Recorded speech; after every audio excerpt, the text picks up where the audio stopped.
it? Yes, it was. In 2013? Yeah. Yeah, okay, I apologise to you on that. Glad we cleared that up. Any other members? No. Thank you very much, Councillor Pearce. Councillor O'Callaghan.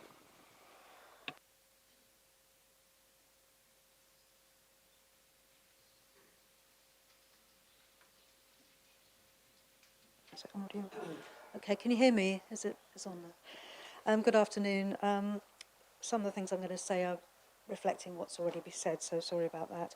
I'm pretty shocked to hear what Councillor Pearce was saying, that this was delegated at outline stage, I think she was saying, which, if that is the case, and when that is the case, does not do much for the transparency of the planning system and for public confidence in the planning system.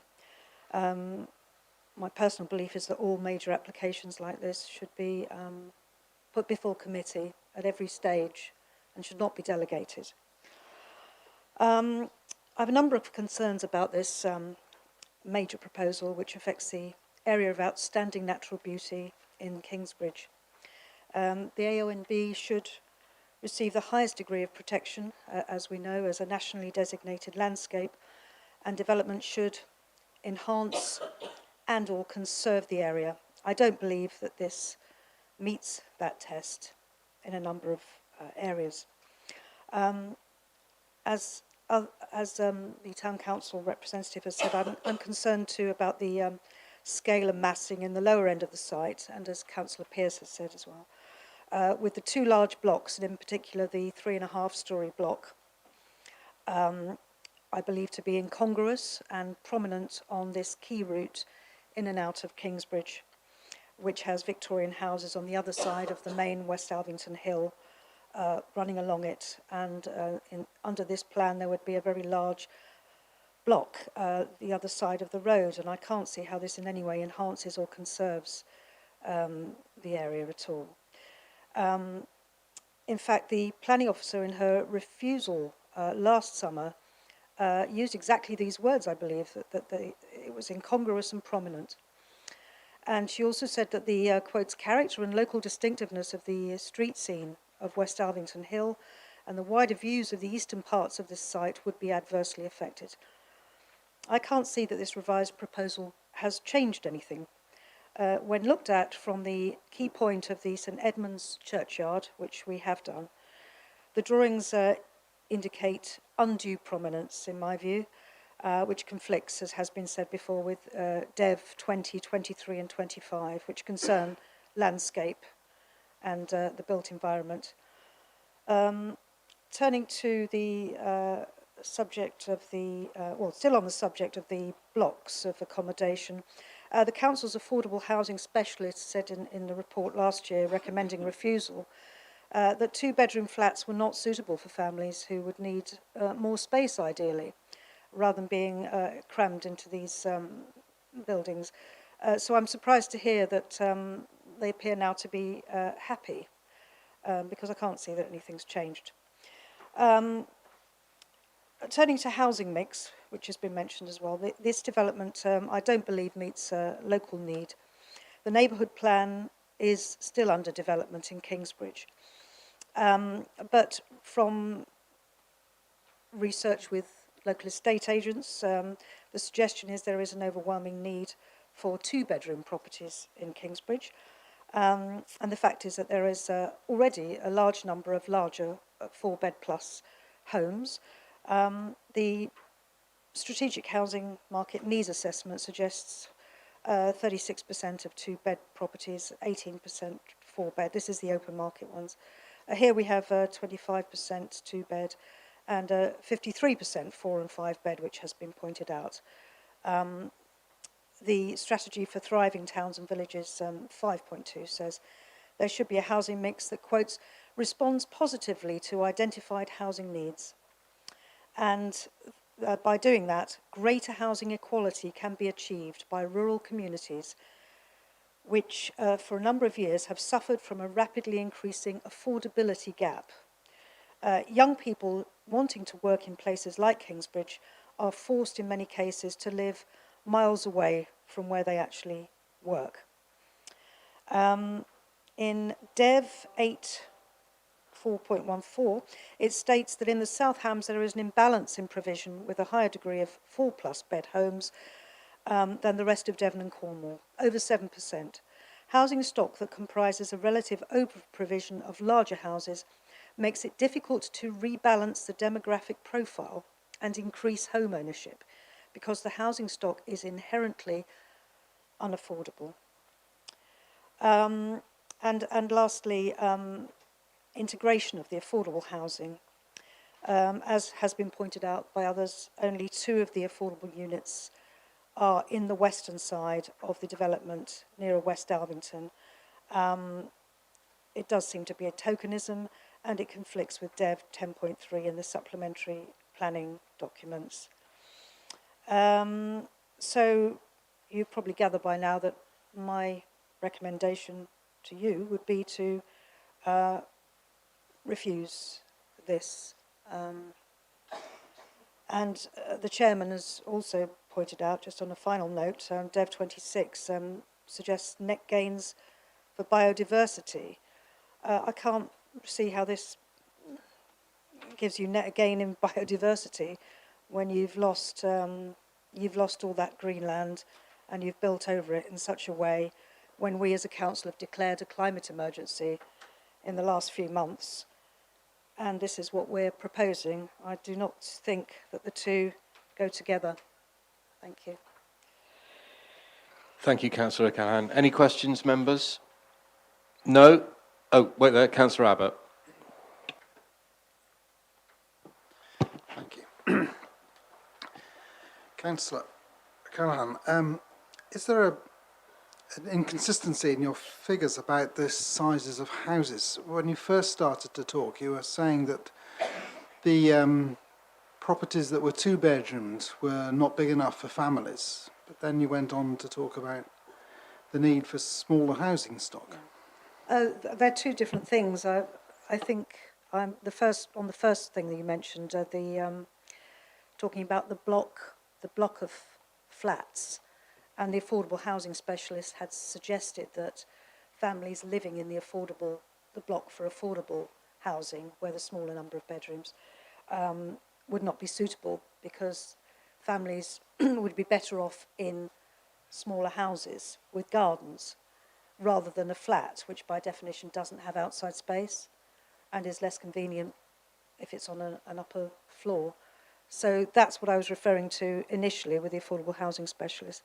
The other point was on a more general point of open market housing and the fact that there is a very large a proportion in this proposal of 4 and 5 bed house or 4 bed houses in the open market, which kind of distorts the market. So it could be answered by families not taking the 2-bedroom properties in the block of flats, but those being available to the younger unmarried people who want smaller properties. Unmarried, sorry for saying that. Yeah. All right, Councillor Abbott. No, I think the point, you make your point there. You take a view, but members will take a view on that. I don't think there's a definitive answer. Yeah, it was a comment from the affordable housing specialist at the time. Yeah. So. Any more questions? No. Thank you, Councillor O'Callaghan. Councillor Long, that's a local member. I'll let you go first.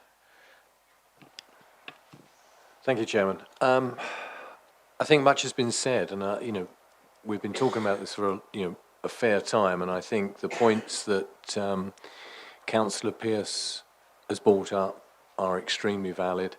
I think the points that the Kingsbridge Council representative brought up and Councillor O'Callaghan, I think there are so many questions about this development, about the way it's developed, the aspects of it, that still need to be given greater consideration. And I can't see that it's appropriate for us here at this point to actually give a view on it when there are so many outstanding questions and I think if it were going to go ahead, need to be improved. So I would, from my point of view, I'd prefer to see this, as Councillor Pearce said, deferred for greater consideration of a large number of points about this application.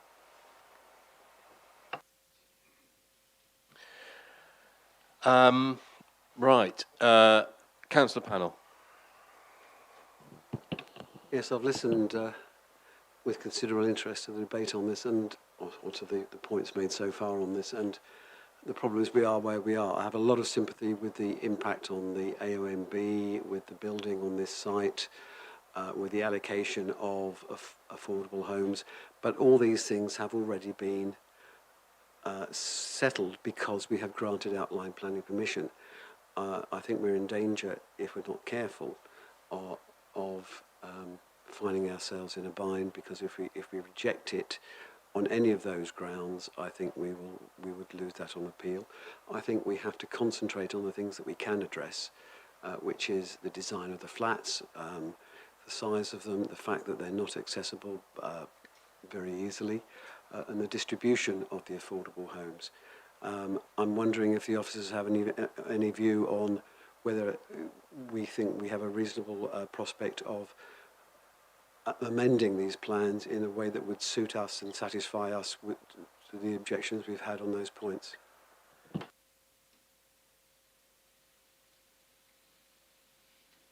That might have been a more appropriate question for the applicant rather than officers. All I can say is we could take members' instruction in terms of what it is you'd like to see revised. I've got a list of things that isn't dissimilar to yours around distribution of affordable housing, the scale, I think in particularly the height of the two blocks, but in particular the 3.5 story,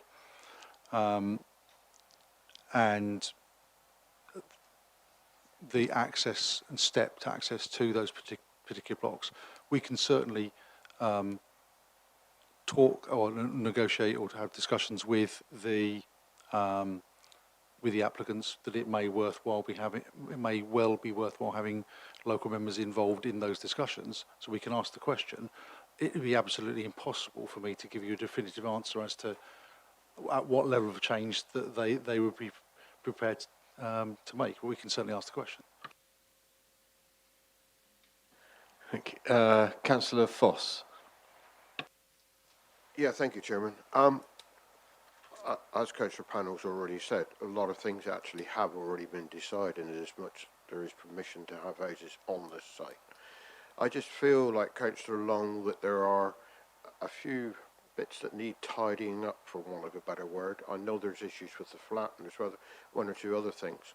I don't think that we'd be putting ourselves in a wrong position to turn it down. So I'm going to second Councillor Long's suggestion that we defer this and see if we can talk to the applicants and address some of the issues. The very fact there's going to be housing on that site is a fact. I know it's all changed. The very fact that our policy now is not a designated site where it was a few years ago. That puts us in between a rock and a hard place, to be quite honest. So we have to do that. So I'm going to second the deferral suggestion. Thank you. Councillor Hodgson. Thank you, Chairman. I just wonder how much by deferral we could actually achieve. And I would, hate to, we've had a couple of hours already, and there's obviously been an awful lot of work has already gone into this with the officers concerned. And for me, this is it's just so stuffed into a very prominent place, and I think that is a central issue. I've been sort of studying quite carefully the LEMP, and the LEMP is focused very much on the ecology on the site, which is very good. But actually, the only sort of nod towards mitigating the scenic changes, particularly from some of the views that we saw, for example, from the church, is a new hedge bank behind the houses. So it's not really going to influence much at all. It'll sort of soften it a bit and aid the increased habitat. but it's not like anything significant around sort of putting something within the housing. It's so jammed in. There's not really any room to put in some really good management around additional trees. If you think about some of the more traditional sites that we would see up on a hillside that have been there for any length of time, if they've got good space between them, for example, with just private gardens, people will put trees in and it can actually become quite softened. I can't see any option for this becoming softened because of the way it's so jammed together. And particularly when we've got some of the buildings that have already been sort of pointed out as being really prominent and perhaps not necessarily very welcome in their design. Certainly I don't think they're very nice. And I think it's going to be sort of end up like just a sore thumb that won't soften with time. I think there's something really important about the way that new developments can sort of soften with time quite naturally because of the way the landscape itself evolves if it's got space to evolve, and also the materials that are used. And this is the buildings themselves, the few sort of indications that we've seen of what these buildings are going to look like. They don't mix in with the other buildings that are around. They're kind of into a terracotta red, which can be quite nice, but it still looks quite sort of strong and large collectively, and also the size of the building. So I'm really torn on this because on the one hand, I actually just want to refuse it. But on the other hand, I think, it would be good to do a deferral if it would help the situation rather than us have to go, it just pushing it out, because I recognise the need for affordable housing. But actually, I'm not sure that we're getting what we need anyway with this. So I would like to see, if we did go for deferral, that they wouldn't just look for changing maybe some of the layout, but also improving what's being offered on affordable housing. Because, quite frankly, I think the way that the affordable housing is being delivered on this site is quite we have a minimum of 30%.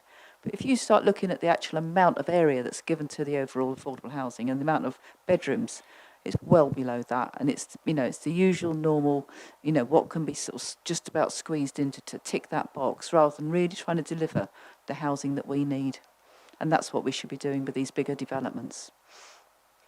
Thank you, Councillor Rowe. Thank you, Chairman. Well, I've not heard anybody apart from the applicant say anything good really about this reserve matters application. However, one point I'd like to make, because it does say in the beginning that it's got 0.5 hectares of employment land. Well, we've not heard any mention about the employment land or what's going to happen there. With regard to the houses, it looks quite jammed in there. However, if we go back 7 years, I believe, to Great Court Farm, when we were having the same debate then at the top of Totnes, and how awful that was going to be, well, it actually looks very nice now, and I've got friends who live there, and they are really happy there. And I think the same thing could happen here. Where the affordables were going to go, the thatch barn and all the rest of it's worked out fine. If we could go back to the drawing board and ask the applicant maybe to look at some of the positioning, particularly of the flats, which they don't look very good there, but when they're actually built, they might look a lot better. If we could go back to the drawing board and defer this application. We've given them outline planning permission. Some of the speakers were speaking as though, there's not a permission at all on this site, but actually there is, and it's just a matter of what's going to go there. So I would go along with Councillor Long and Councillor Foss, I believe, that if we could defer the application until we perhaps get some more better positioning of the affordable houses. I don't know if that's possible, but we could find out. Thank you. Councillor Brown. Thank you, Chairman. I would say thank you for a very informative site visit, but that's probably the wettest site visit I have ever been on, comparable to my bronze DV on Dartmoor, to be honest. Moving on to the more important point, it's clear we can't refuse an application like this, as far as I'm concerned, given the fact that the appeals system has basically granted this not permission in principle, outline permission. I would support the calls of colleagues to defer this application on the grounds of distribution and mix of affordable housing, to allow the developers to improve the scale and massing of the properties, and to reduce the impact on or soften the impact on the A and B, particularly that large apartment block. So I'm happy to support deferral. Right, members. I've had a proposal to defer, which has been seconded.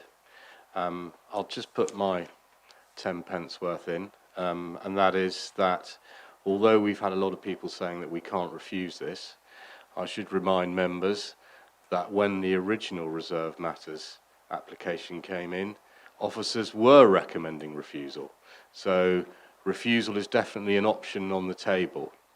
And a number of reasons that they raised there, people who have raised issues about this application feel that those have not been addressed.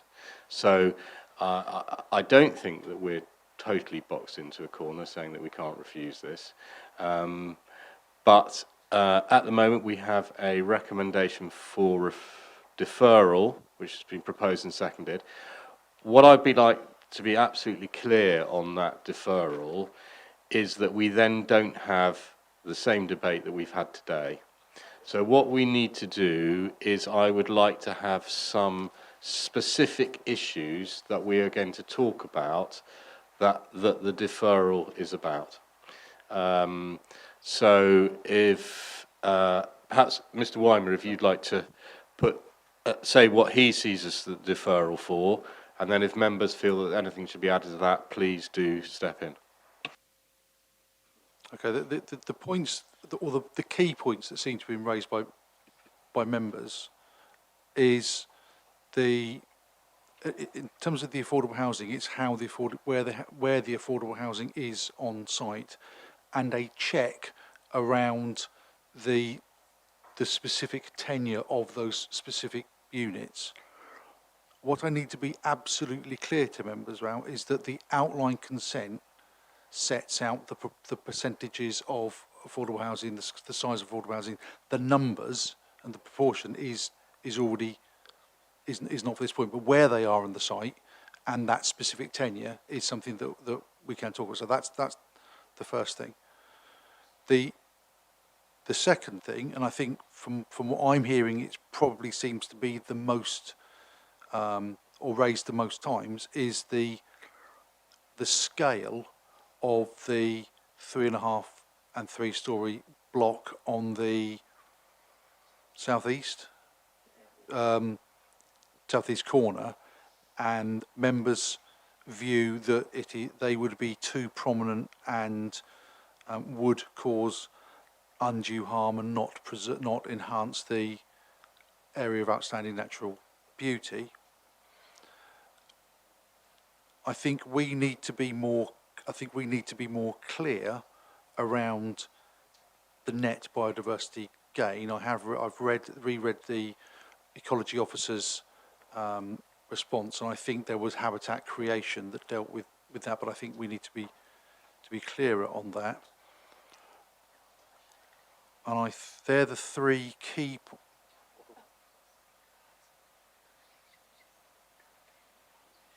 Okay, but we just need to.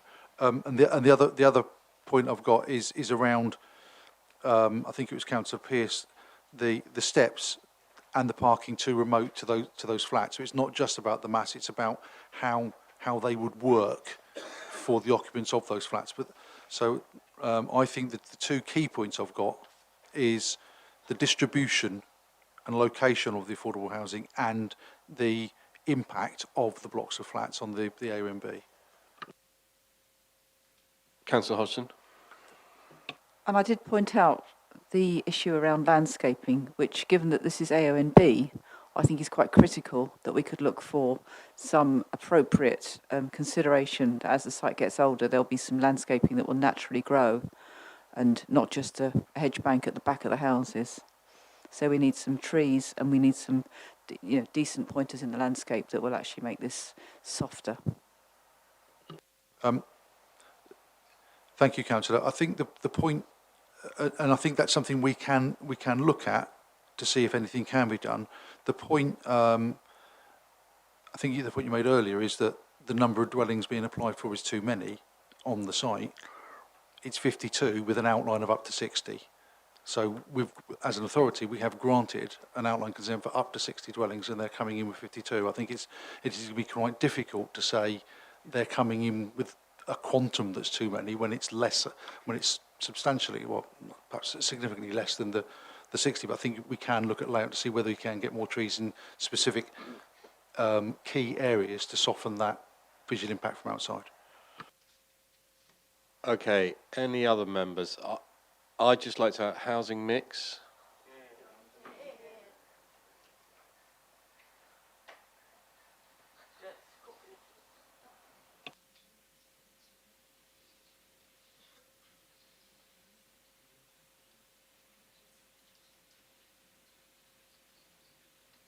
It's something we can look at and consider, but I don't know how far we'd be able to go on that. Phil, do you want to come in at that point? Thank you, Chair.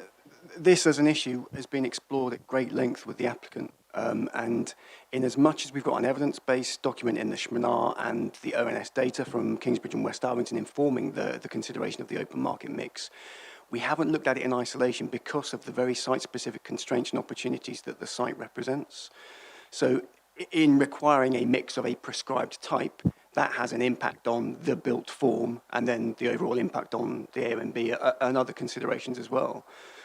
So the mix that's been proposed by the applicant and it's been identified at a high level and agreed at a high level by us is informed also by the potential implications on other things such as the layout, the built form, and how that relates to topography, etc.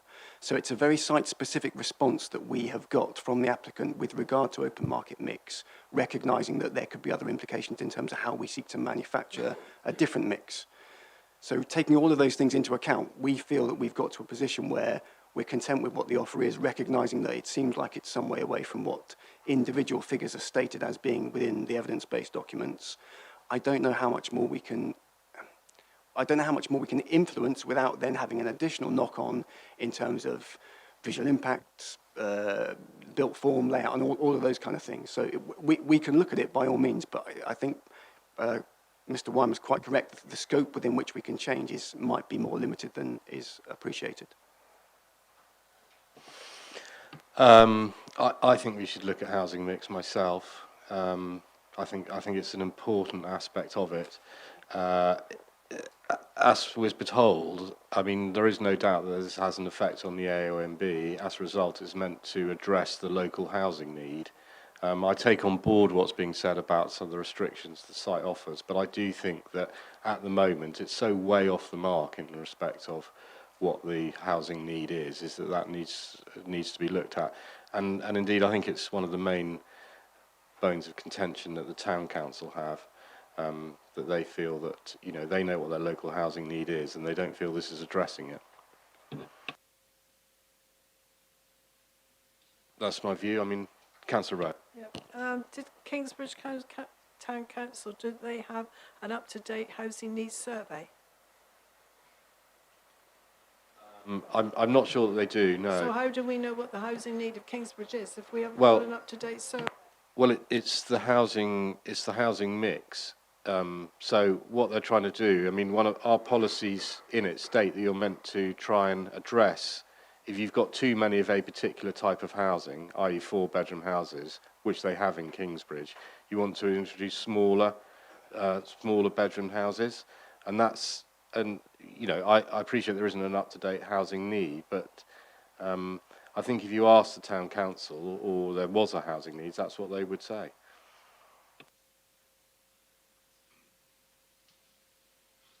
Anyway, so I mean, I think I'd like that to be part of the deferral if we're going to defer it. I appreciate that the officers may find that they're to come back and say, no, we're not going to change that at all because we think that what we have is the only suitable solution for this site. But I think the fact that it's been raised, and Councillor Pearce also raised that issue.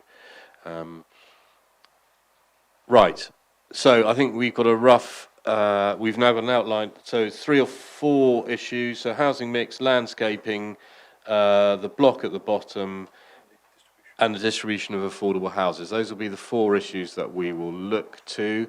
So that has been moved and seconded for deferral. Can I have a show of hands for all those in favour of deferral? Well, it's not me, I'm not. And those against? Yeah. That application is deferred. Thank you. Yeah, members, I'm going to take a break now. Sorry, that's a good 2 hours that we've had on that application. Thank you very much. Thank you very much to everyone that came to the site visit. It was appalling weather, particularly Councillor Reeve. Now you understand what we have to do in the planning. Yeah, okay. So if we meet back here at 4:15. Thank you.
you think we need to have clear people's minds after we've had over 2 hours discussing one particular application. We'll move on to application 6F, 319719 OPA. Mrs. Ormsby. Good afternoon.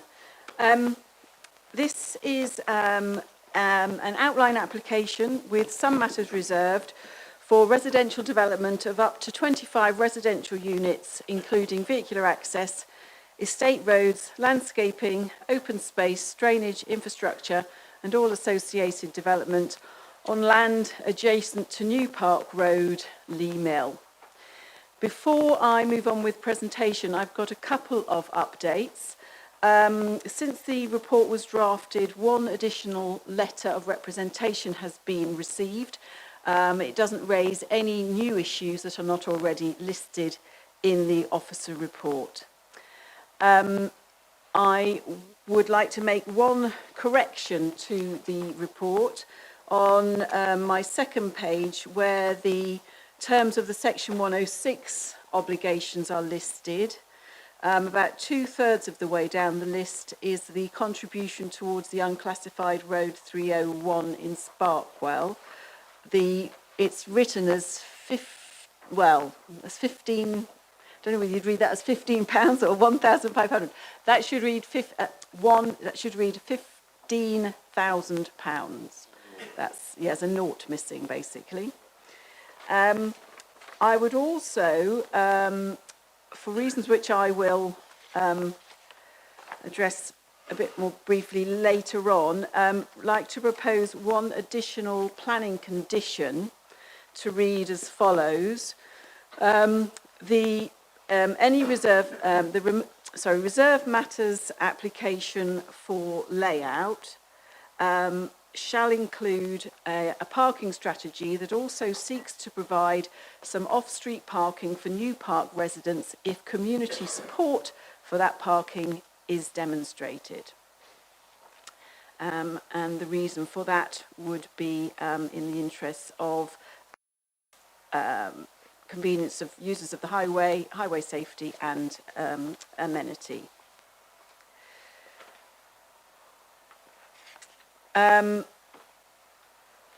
Right, so moving on. This is an application, as you can see, this is the application site on the western edge of Lee Mill, sited just north of New Park Road. This is obviously the A38 running down here, and further up to the north here is Dartmoor National Park. Here we have Tesco's supermarket, which is about approximately 800-metre walk from the site, and there are pavements all the way through to Tesco's. Otherwise, as you can see, Lee Mill itself is a relatively small village with obviously proximity to Lee Mill industrial estate nearby also. Just to draw attention, this is the current slipway off the A38. There is reference in the officer report to proposals by Devon County Council Highway Authority to introduce a new slipway off the A38 to try to create effectively a bypass for traffic going to Tesco's and to the industrial estate to take traffic out of Lee Mill. As you can see at the moment, traffic coming off the A38 goes directly through the village.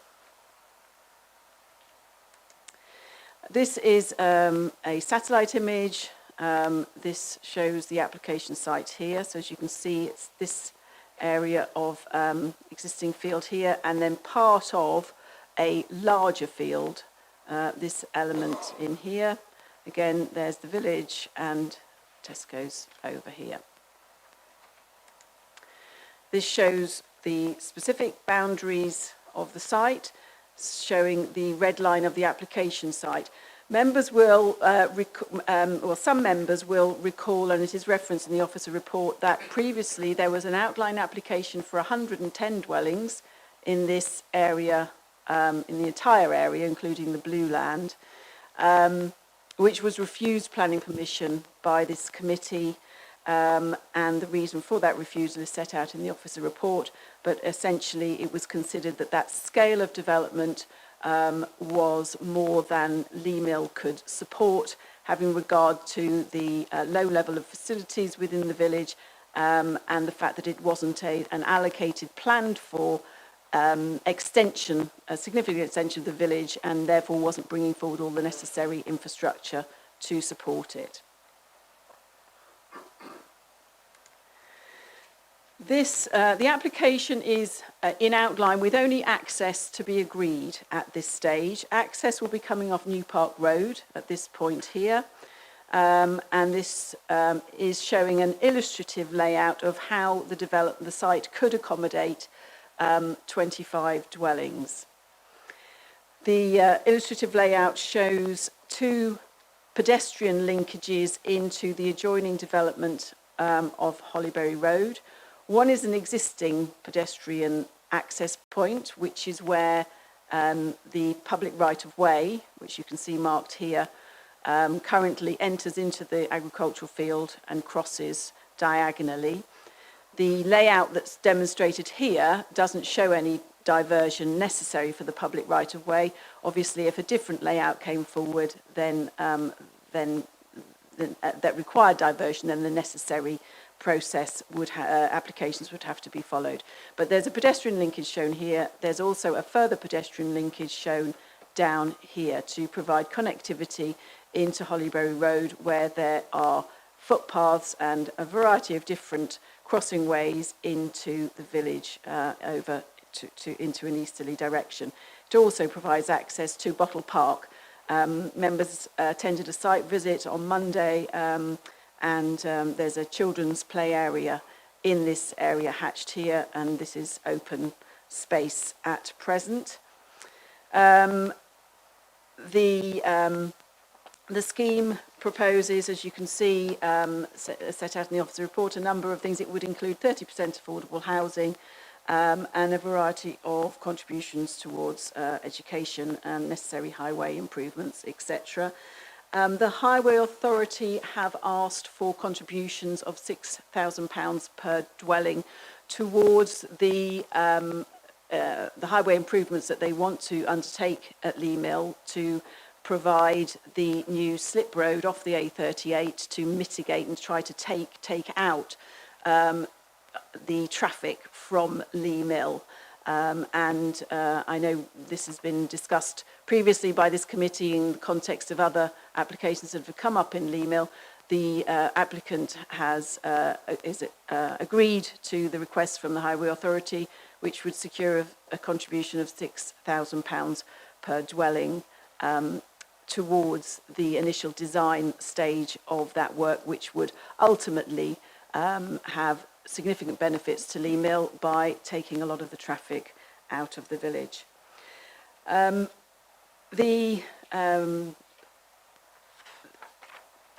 The key difference when we're considering the previous application is that obviously this is a much smaller scale development of only 25 houses, but since the previous application was refused, the JLP has now been adopted, and it allocates, it states that Lee Mill is a village capable of accommodating around 20 new homes. The officers consider that the 25 dwellings proposed in this instance fits within that definition of being around 25, being around 20 dwellings, and for the reasons explained in the report, officers consider that the principle of this quantum of development is acceptable. The key, there's a number of objections to it, to the scheme. There's about 35 LORs, and there's an objection from the parish council, all summarised in the officer report. One of the key objections and one of the parish's principal concerns is about highways, concern about safety and congestion on New Park Road, and that additional housing will add to this and exacerbate the situation. highway authorities, you will see, raise no objection to the proposal, and the development itself will provide funds towards, obviously, a much bigger project, which will obviously not be coming forward in the short term, but Devon County Council's project to effectively try to mitigate the ongoing issues in Lee Mill at the moment.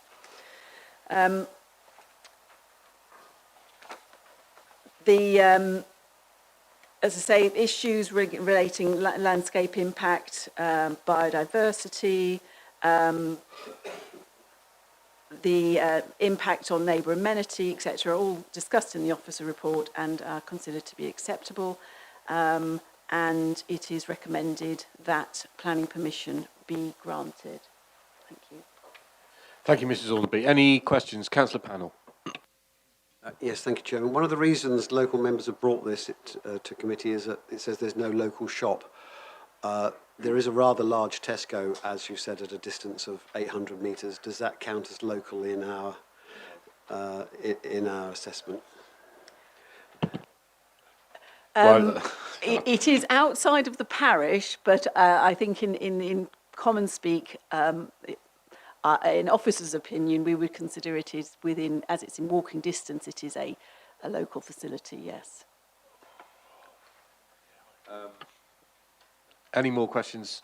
No, in which case we will move to the speakers. I've got a couple of extra speakers on here, a supporter and the parish council. But first of all, we'll have Ms. Hughes. Thank you.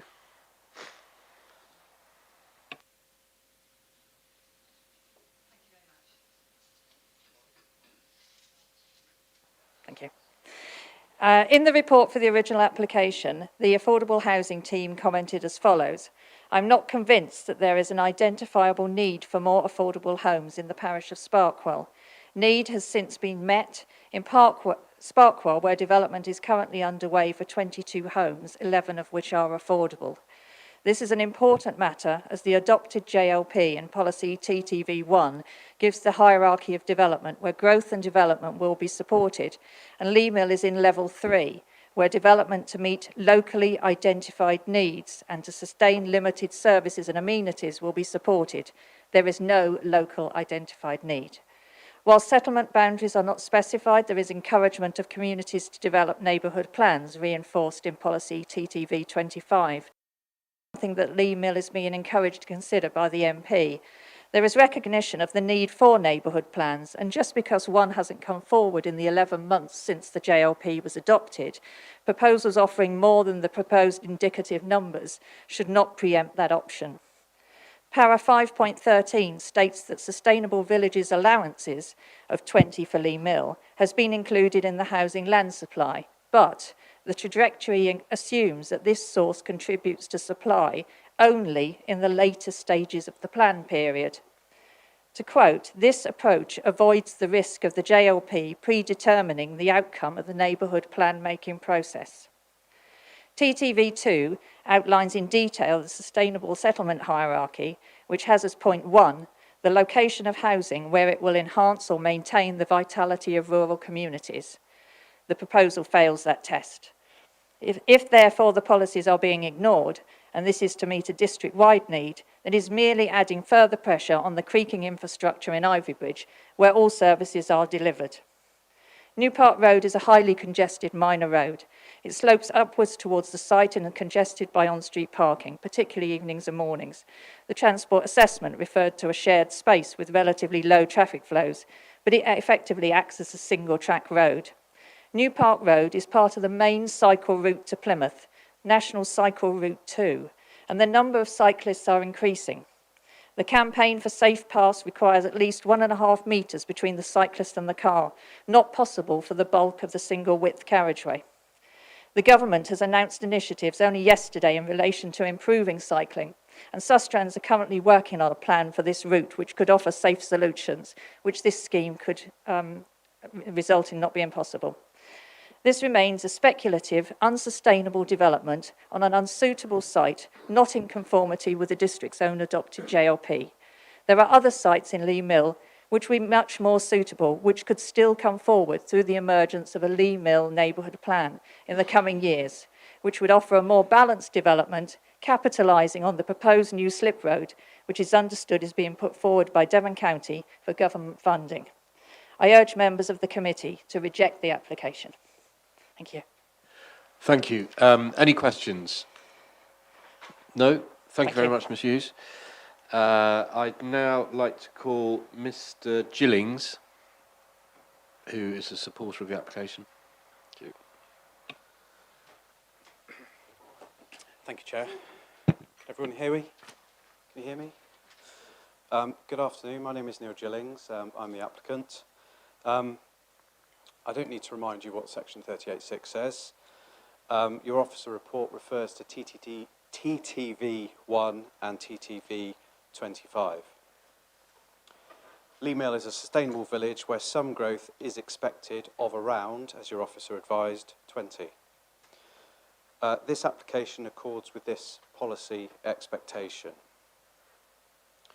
In terms of the application itself, there's no objection from highways, no objection from drainage, archaeology, heritage, planning policy, ecology, trees, POS, landscape, or the affordable housing officer. In terms of benefits, the scheme will deliver market and affordable housing in accordance with your own development plan. It contributes towards local play space. It provides new open space. The conditions, when you get to the conditions, require net biodiversity gain. And we've heard about contributions to local highway improvements. Any harm has been mitigated or explained to the satisfaction of all consultees. And the additional condition that Wendy proposed reflects, would you be able to, Wendy, oh, it's there, sorry. There's an area here that we've proposed for additional car parking, because we had a consultation event for the old application, for the much larger scheme, where obviously parking on New Park Road came up. So one thing that I think may have been proposed for the Cavanagh scheme on Holly Valley Road was parking along the back with rear access. I don't think that was taken up at the time, but we thought that we could easily incorporate it within this scheme. And that's what that condition refers to. So, in conclusion, like I said, I'll be brief. Your officers have advised that the application accords with your development plan. Under the presumption in favour of sustainable development and Section 38.6, it should be approved, and I would urge you to approve it. Thank you. Thank you very much, sir. Members, any questions? Councillor Hodgson. Thank you, Chair. Yeah, you just mentioned a parking area that's just, and you indicated with your finger where it was. That's right up against a hedgerow boundary, isn't it? Is that right? Am I correct in reading that as a hedge bank? I can't quite recall, if I'm honest. I haven't been on site for a while. Well, there's a green space on that map that I'm looking at. I'm just going by the map. I mean, this is indicative, so it will show new planting. In terms of the existing boundary, I can't recall, I'm afraid.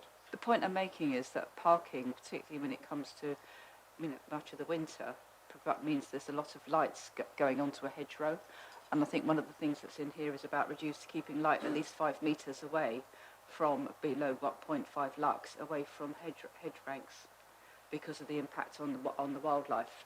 And I'm just concerned that you're proposing putting a parking space right up against the hedge bank, which could actually mean that you're putting a lot of flashing light into. I'd have to defer to your officer in terms of the condition.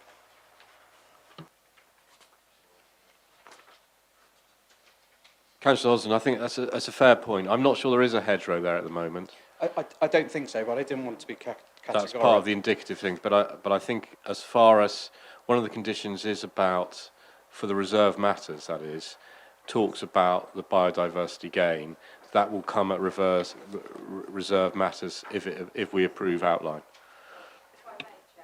I'm making is don't think of putting a parking space right next to where you want to put a hedgerow, whether it's there at the moment or not. It talks about, this is why I delayed. So it's condition 18, through you, Chair. The scheme shall demonstrate no more than 0.5 lux within 5 metres of the western and the northern boundary features. So they're the important boundary features that have been identified to which control will be applied. Okay, so that one doesn't matter. Okay, fair enough. No, thank you. Any other questions, please? No, thank you very much. Thank you very much. Thank you, Chair. Mr. Gillings. Councillor Taylor.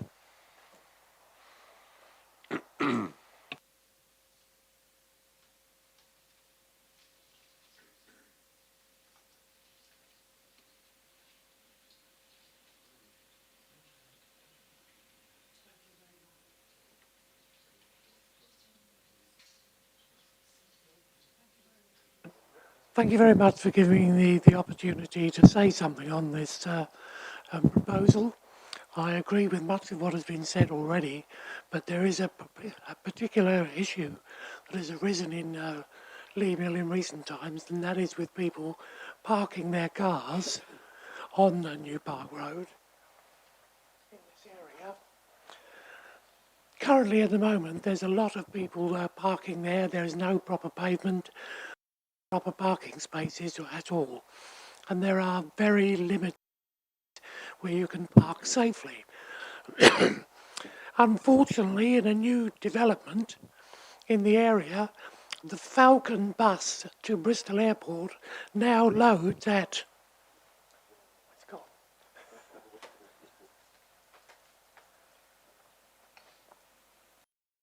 down here, park up their van. They arrive with their worker vans if they're flying to Edinburgh to build a new house or something, or if they're off to Tenerife for a fortnight, they park their cars right down New Park Road at about 5 or 6 in the morning and then catch the Falcon to Bristol. So a large number of additional cars are on the parking on the road when there is really not enough safe parking for the people who live there. And during the morning, and I've sat there on several occasions recently doing surveys of this, it just happens that people bowl down the road in their transit van, they hang around for a bit till somebody goes to work, then they park up, and then they go down and they then catch the Falcon. They might be away for a week or half a day, but certainly there is never a time when there's really a safe amount of parking on New Park Road. At all times, we are constantly under pressure with this problem. I don't live in that area, but I have assisted with surveys on several occasions with the local residents, start getting up at 5 o'clock in the morning to try and see what's happening. And frankly, we are no better now than we were 2 years ago. And it's all to do with people who don't even live in Lee Mill. And I would urge the council to turn down this application for additional houses, because firstly, the road that they're going to be built beside is very narrow and therefore would have to be opened up again. But secondly, they're in a situation there where if they proceed with this, the parking situation would just get worse and worse in the area, and that is just going to pass on the sorry, my frog in my throat, and it's going to cause even more strife between the existing householders and those who come in. There's no real requirement for additional houses in Lee Mill. We don't have a situation where people are short of housing, and there are many other sites in the parish of Sparkwell, and I'm the Vice Chairman of Sparkwell Parish Council. There are many other more suitable sites for the building of a small number of homes, 15 or 20, in other parts of Sparkwell, some of them quite close to the A38, which would be probably useful. Thank you for listening to me. Thank you, sir. Any questions for Councillor Taylor? Councillor Hodgson. Thank you. Just briefly, do you have a neighbourhood plan that you're working on for this area at all? And if so, have you used that to actually gather evidence about housing need, or is this just something the parish council has done? No, we haven't a neighbourhood plan. We have discussed starting one actually in recent weeks, but we don't have one at the moment. Thank you. Any more questions? No, thank you. Thank you very much, Councillor Taylor. Thank you for your time. Local ward members, Councillor Thomas.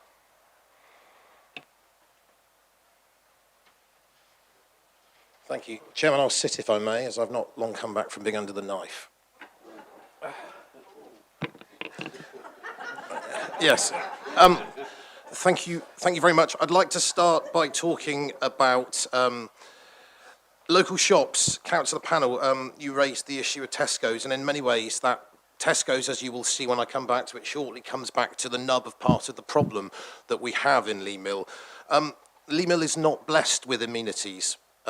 Whether one would choose to walk 800 metres to Tesco's and do one's weekly shopping and then carry the shopping bags back is probably a moot point, but not necessarily relevant to this application, in the sense that the ward member objections and indeed the parish council objections were twofold. One is based on the complete lack of amenity. Lee Mill, in many ways, is more of a hamlet than a village in terms of the facilities that it offers. And I have grave reservations about adding significant numbers of houses to a village that already has no shop, no post office, it has a garage with a garage shop, and then yes, it does have Tesco's. But in many ways, that isn't even the issue. The issue is that as part of the joint neighbourhood plan, yes, I agree entirely with officers that Lee Mill can take more houses. It can, without a shadow of a doubt. But the location here is really what I am most concerned about. I wonder, Mrs. Ormsby, could we have the very first slide that shows Lee Mill from above, not the satellite one, the very first one? Okay, yes, thank you, that's brilliant. So the principal issue, members, that I have with this application is the location on the western end of Lee Mill. Now, much has been made of Mrs. Ormsby referred to the ongoing issues with New Park Road and capitalising on the slip road. But to give you some local knowledge, the difficulty that Lee Mill has is that if you live in the parishes of Yampton or Newton Ferrers or Nosmayo or Brixton or Holberton or any of the villages in the AONB south of the A38 and you want to go to Tesco's, you will come not up the slip road or any new slip road, but you will come over the A38 just off that map and you will travel down New Park Road into Lee Mill to get to Tesco's. Similarly, if you're going to the A38 from any of those villages in the morning, you will drive down New Park Road where you will reach that really unpleasant junction you can see at the western end of New Park Road. New Park Road is not fit for purpose today. It isn't fit for purpose. If you've driven it at 7:30 in the morning, or at 8:30 in the morning, or at 3:20 in the afternoon, it is a complete logjam. If you've been there at any other time of day and you've met something coming in the opposite direction, it's equally bad.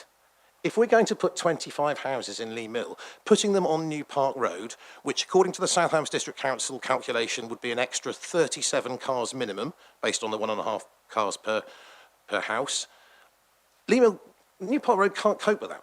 It cannot cope with that. What Lee Mill needs to do is it needs to get a neighbourhood plan together, and it needs to come back to this council and say to planning, these are the sites that, yes, can accommodate 20 houses. But I promise you now, councillors, it is not New Park Road. New Park Road cannot cope with that. And if you haven't, so I urge you to drive down it and look at it. I'm sure you did at your site visit. So I would heartily recommend saying, yes, we support officer recommendations for the number of houses required that Lee Mill could sensibly take, but not on that site. And therefore, I would ask you please to object today. Thank you very much.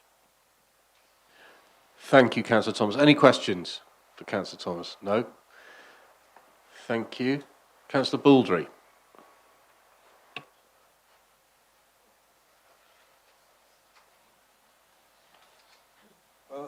Thank you, Chairman. For the sake of members, I will not go over all the ground which has already been covered, but just to stress that, in my opinion, that the previous application which was refused, which was for 110 dwellings, even though we're now talking about an application for 25, the reasons for that refusal still apply in exactly the same way. It is the lack of facilities in Lee Mill which has been dwelt dwelt upon. It is the lack of New Park Road being able to take the cars, and Councillor Thomas is quite right. The slip road will do nothing to relieve the cars coming down New Park Road. The proposal in the officer report for sports facilities, which are going to be in Ivy Bridge, I find that offensive to the people of Lee Mill to say that you're going to have to put up with 25 additional dwellings, but you're going to the money for the 106 money is going to be given to Ivy Bridge for their facilities. There is no school, and this is important because the children will have to be bused to and fro Lee Mill or wherever they're going to go to school. If they're in secondary education, it's beyond the mileage limit, so they will not be expected to walk, so a bus will be provided for that. Councillor Taylor has quite rightly said, and the previous report for the previous application said, there is no identifiable housing need here in Lee Mill. And I think the principal point I want to make is that it says in the JLP, quite reasonably, 20 additional dwellings. I interpret that, and it's not in the rules, to say we're talking about infill. We're not talking about an estate on the edge of the existing dwelling settlement. Chairman, I ask you to refuse the application. Thank you very much. Any questions for Councillor Baldry? Councillor Rowe. Yes, thank you, Chairman. I would ask the business about no shop, community hall or school. Was there ever a community shop, hall or school of any form in Lee Mill? Yes, there was. Just down on the bottom, there was a post office and post office stores. Tesco's killed it when that came on site. Okay, and can I, and furthermore, but there is still the Westwood Inn there because I saw it on Monday. Well, the Westwood Inn is there, but you're not expecting that to be regarded as a community hall, are you? Well, Councillor no, Rowe? I have been there to events. Okay, all right. Thank you for that. Any other questions? No, thank you very much, Councillor Baldry. Right, members, over to you. Who would like to start on this application? Councillor Pringle. Yeah, I agree with everything that's been said, and purely because we're having loads of houses built in Ivy Bridge, plus, and also it says that they can have 20, so you're going to build 25. Why is that?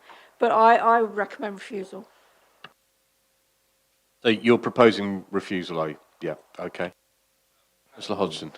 And I'll second that because I think, I've heard very clearly a consistent view from the town council and from the ward members who are very much closer to what happens in Lee Mill. And I fully agree that the parking was difficult. I mean, we managed the other day, but I think we took up every spare parking space. And I can imagine that if, that's a constant issue and the thoroughfare, all we're going to do is make it worse, particularly if what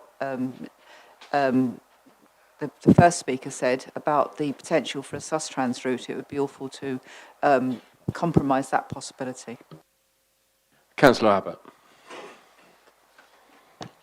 Point of clarification, please. What's a mugger? Thank you. Is that it? Yeah, Councillor Foss. Yes, Chairman. I'm of a slightly different view. I always think that all these places need some new houses, some new blood in the area to make them more lively and more likelihood that you'll have a community. I wasn't really against having 110 there in the first place, to be quite honest, because it would actually, it's on the A38, it's ripe for development. Sorry, but that's how I feel, and I will move approval. Thank you. Any other members wish to say anything? I've had a proposal for refusal which has been seconded, which if no one else is going to speak, I'll be minded to move to that vote. I'm going to need reasons, Councillor Pringle. The reasons I would, first of all, is because of the congestion and the parking. I mean, Mr. Wyman will probably correct me on various things, but parking, they've brought up other issues. I'm struggling. Councillor Hodgson, can you help out here? Yeah, but I think I think it's about the location and the access onto the road and the impact on that road from the road that's going to come out onto it. I'm also unhappy about the ecology. Actually, I think it's going to have an adverse impact on the ecology. And this is a rural village. I think it's going to change the nature of the village. I mean, I do agree that these smaller villages can take 20 or 30 houses. I mean, we identified that in the thriving towns and villages. But I mean, do we talk about thriving towns and villages just because they've got a Tesco within, as has been said, nearly a kilometre away that you can hump your shopping bag from? I mean, I was pleased to see, and yet disappointed to see it closed, was the old school in the middle of the village. And, you know, we have seen a big change, and it would be lovely to feel that there's some of this development that comes in would be enhancing and giving support to those services. But I don't think that's going to happen from this. And the point that's being made is that it's right on top of the A38, means we're just talking about more cars. So in terms of reasons for refusal, which is why I know you're looking at me, I think it's, I just don't think it's appropriate development for the village. I think it's... Right. Okay, well, thus far... And Councillor Baldry did point out that he believes that the reasons that were given for the previous refusal, give or take the scale, are actually still apply to this one. So can we recycle those reasons for refusal? Right, members, thus far, the reasons for refusal being given are highways issues. I would hasten to add that the Highways Authority has not objected to this application. No, you're absolutely right, Councillor Pringle, but I'm just pointing that out to members. Are there any other reasons that other members who might be minded to vote against can think of that would come up with? No, in which case I'll go to the vote for refusal. Mrs. Ormsby, this is your last day. Just wanted to come back on, just for clarity, in terms of concerns about parking issues that exist on New Park Road. This site will provide for its own parking within the development. So all of there's adequate space within the site for all of the new dwellings to have their own parking provision. So there will be no overspill of parking onto New Park Road arising from this development. And the applicant is offering to provide off-street parking for existing residential properties on New Park Road, so to reduce the amount of on-street parking on New Park Road. So there will be no added parking on New Park Road. There could be a reduction if the local residents are supportive and want that to come forward in a reserved matters application. And there will be additional traffic movements on the road. To refuse planning permission, the MPPF is quite clear that the impacts have to be severe, and the Highway Authority have clarified that the impacts will not be severe, and that would be the test at appeal, that we'd have to demonstrate severe impacts on the highway network. And in terms of reverting back to the previous reason for refusal, which was really the matter of principle, saying that that quantum of development would be just too much for the village, the JLP has indicated that around 20 houses in Lee Mill is an acceptable quantum of development. So my view as officer is that we could not rely on that previous reason for refusal. Right, okay, I'm sorry, sir. Sorry, sir, you can't. Councillor Holway. Thank you, Chairman. Well, I was thinking that we ought to be acknowledging the offer to provide more parking. Do we know how many more spaces might be available? Just out of sheer idle curiosity. It's the indicative number, if you look into it, I think it's in the region of probably about 10 spaces, but I mean, there is, you know, that can be looked at and considered what the need would be and what could be provided with reserved matters stage. And the applicant, there was a query at the site visit that yes, it would be intended they would be provided free of charge. Yeah, I think that is significant, and I would be happy to second approval, Chairman. Right, okay, I've got a proposer for refusal which has been seconded, and mainly on highways grounds. Councillor Hodgson did mention about using the reasons for why we refused the 110 houses, although I think Mrs. Ormsby has said that she'd be nervous about that. But I'm going to hold that in abeyance at the moment, see how the vote goes. So at the moment, I've got a proposal which has been proposed and seconded for refusal. Can I have all those for refusal, please show? That is 3. And all against refusal?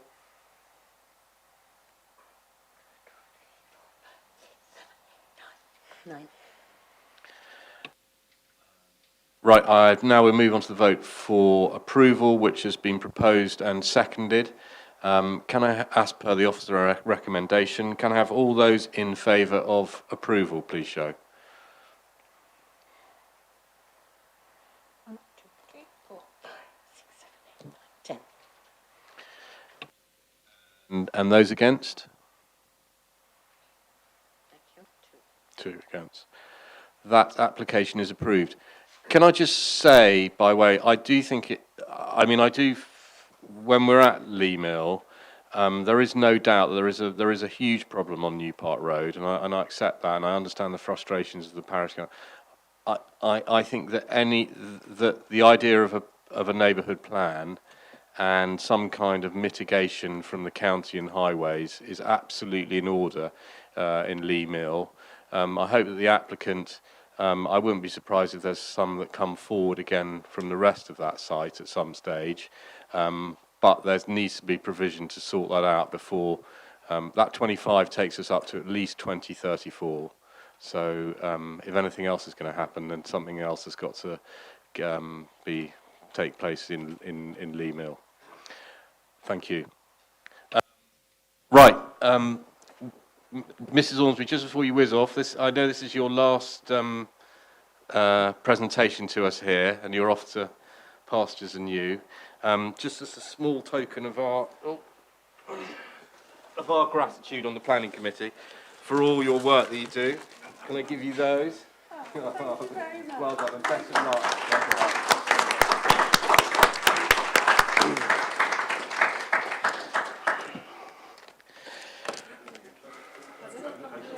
What?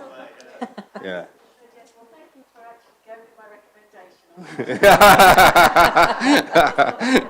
No. Okay. Right. So. Thank you, Wendy. Welcome, Ms. Hall. We now move on to application 6G.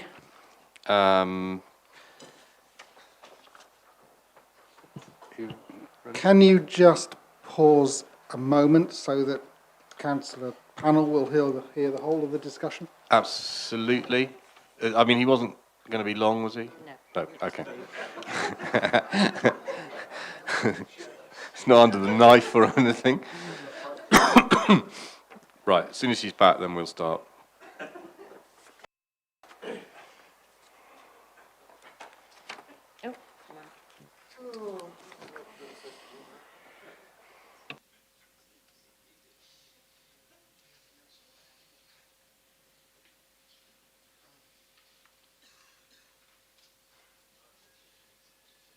No problem. Right. Ms. Hall, over to you. There we go. Thank you, Chairman. Good afternoon, everybody. Okay, so this next application, reference 388919 FUL, site at Paddy Acre in Yampton. So the proposal is essentially in 2 parts. It's for the replacement of a garage for Paddy Acre and also the subdivision of the plot, its existing garden for the to provide 2 detached dwellings. So as you will see from the officer recommendation, the officer report rather, the recommendation is for approval, subject to conditions and a Section 106 agreement. Since the report was written, we've received 1 further letter of representation, which is raising objections. There's no new issues that have been raised in addition to those covered within the report. But the issues raised within this particular LOR are flooding, highway concerns, and that it's not, the proposal doesn't provide the low-cost affordable housing which they understand the village requires. In addition, I've also Within the report, I've mentioned that we haven't received any information with regards to carbon reduction measures and how the proposal would comply with DEV 32. The applicant has now provided a sustainability report, and which talks about how they're going to use a fabric-first approach to achieve highly energy-efficient dwellings. And as part of their measures, each of the new dwellings would have an air source heat pump. Okay, so looking at the application site, so within Yampton here, we've got Bowden Hill to the east, A379. Properties on Stray Park to the south, and to the north there is existing recently constructed residential, which is not shown on this block plan. Site is hatched here, and the pink area indicates the conservation area. As you will see, Paddy Acre, the dwelling itself falls within it, but the site, or apart from the access, the site falls outside it. And a satellite image showing Paddy Acre here. The site is outlined in red. As you can see, the residential development to the north is included. At the site visit on Monday, there was question raised as to the extent of the woodland to the north that fell within the applicant's control.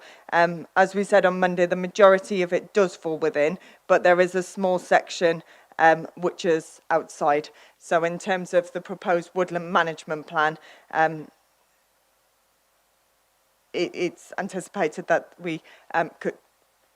it would cover a large percentage of the woodland. Okay.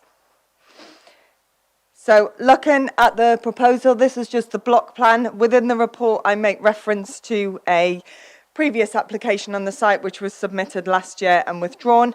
The changes between the two schemes, they're not significant. It only relates to a couple of elements, which I'll just talk about. So in terms of the proposal, existing Paddy Acre cottage here, proposed double garage. You can just see a red dotted line that shows the outline of the existing garage. And obviously the subdivision of the garden to provide 2 dwellings. If we just look at the withdrawn scheme, one of the key changes is with regards to the scale of the garage that was proposed. This has now been reduced. In addition, the existing access, a section of section of the existing hedge will be removed 5 metres, and this has been at the request of the Highway Authority to improve the visibility, and then obviously driveway down. Okay, so I'm just going to take you through the plans that we've got. So this is for the proposed replacement garage for Paddy Acre. This current proposal compared against the withdrawn scheme. As you will see, the withdrawn scheme included some accommodation at first floor. The proposal before us today does not have any accommodation at first floor. And in terms of the eastern elevation, which faces Paddy Acre, I've just put the ridge heights on there because I know that there was some question as to how it compares with the existing ridge height in terms of the new garage. And also elevations. As I've said within my report, the roadside elevation would include the building itself will be predominantly rendered with the exception of the roadside elevation, which includes some stone. And western elevation, you can see there will be some changes to the ground levels, and this dotted line here just indicates the existing ground levels. Okay, so moving on to the dwellings themselves. Each dwelling would have sit fairly centrally within the plot, a terrace to the rear and a small terrace to the front, and then obviously the parking area. Within the report I refer to a copper beech tree. It's this tree here, and since the application was submitted, TPO has been served on the Woodland and also on the copper beech tree. And I know on Monday there was some concerns raised about the development and what impact it would have on the copper beech.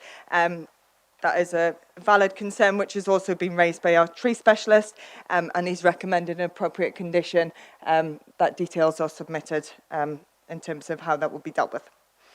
And in terms of the floor plans, So the plot 2 closest to Paddy Acre, when the previous application was submitted, that was for a 3-bed, but that's now been reduced to a 2-bed. And this is plot 1, so furthest away from Paddy Acre. You can see a similar sort of layout with the dwelling and the terraced areas to the front and rear. And also the floor plans. And just show you some elevations. See the terraced areas to the front and rear, and the dotted line indicating the existing land levels. And then again,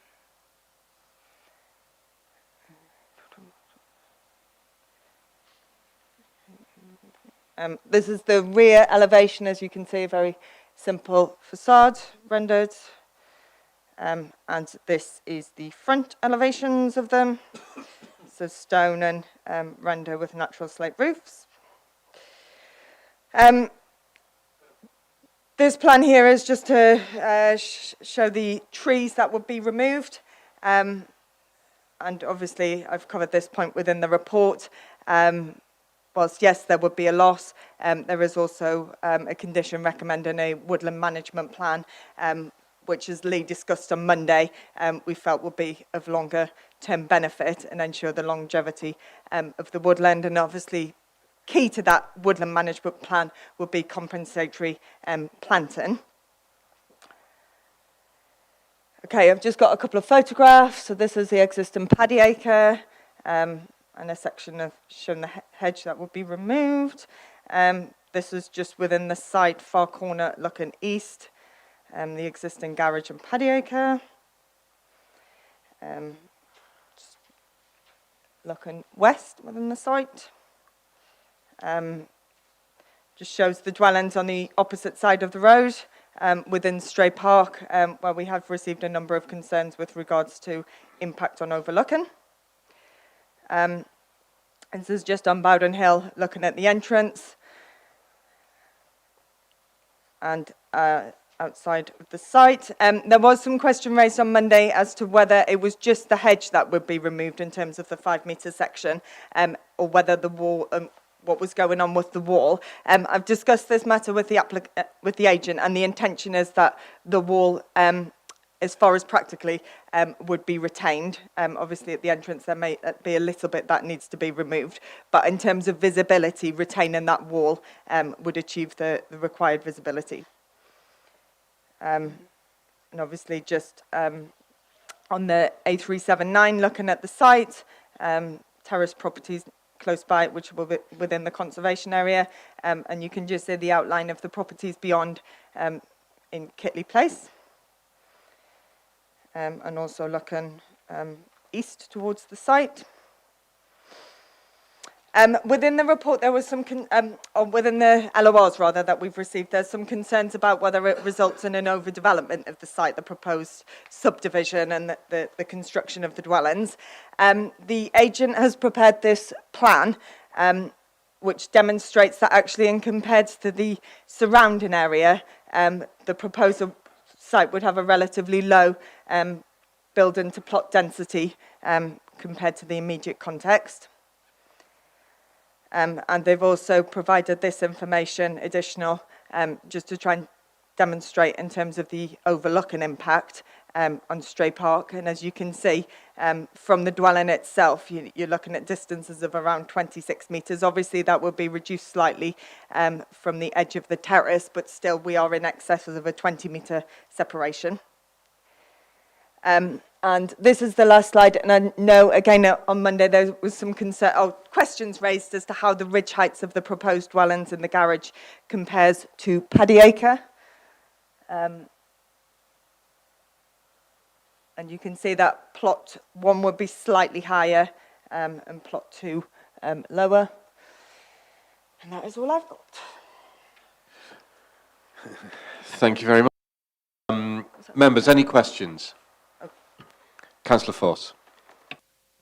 Yeah, when you measure these ridge heights, where do you take the measurement from? Because, all right, you take it, I suppose you've got their original house, but I've had a situation where somebody's knocked down the garage and put it a metre higher so they can build a house a metre higher. Can we make sure that those ridge lines are no higher than that?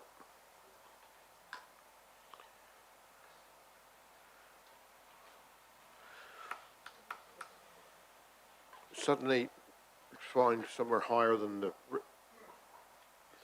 long as we can make sure that that is where... Yeah, that's fine. Right. We've got a reference there, haven't we, to Paddy Acre Cottage. So we're talking about another metre. Well, plot 2 is going to be lower, and plot 1 is going to be about a metre higher, just under a metre higher. So we've got reference points there.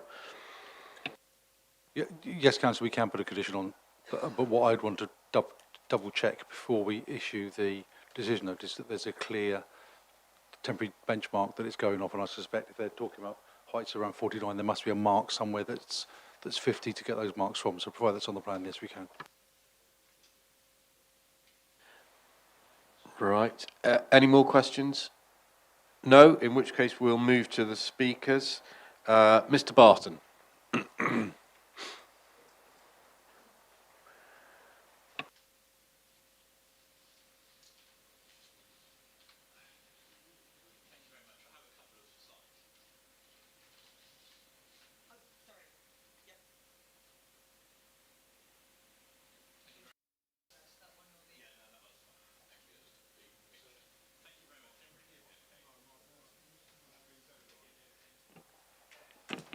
I can't believe you didn't hear me. Anyway, my name's Andy Barton. I'm a resident in Stray Park, and I'm speaking on behalf of a number of residents, a large number of residents in Stray Park and Bowden Hill, who are unhappy about the proposed development. I think that, from my point of view, this is a map of a picture of the 379 going through the village. That is our house, all right. And just to the left of the picture there will be the proposed development. They don't need Netflix. They've got a fantastic view of everything that we do. 2 upper bedrooms, lounge, big French window, great view, and the kitchen. It's the same next door. Dan and Teresa, they've got their family, their young family, and they're completely overlooked as well. There's nothing to stop people just going out on their beer in the evening and saying, right, what's happening today? She's still got that new boyfriend, or whatever it is. It's just I can't believe there's something that's going to be approved like this. So we have a number of people who are just directly affected by that. So the three or four houses along here where they have a lovely view of what's going on are most affected. And because it's 26 metres away and not less than 21, just seems bizarre, really. It's not right. I'm going to Twickenham in a few days' time, and they don't say, right, from row E onwards, it's all free, because you can't see very well. It's £100 a ticket, wherever you are. Right, so that's our major objection, the lack of privacy there's going to be when these houses are built.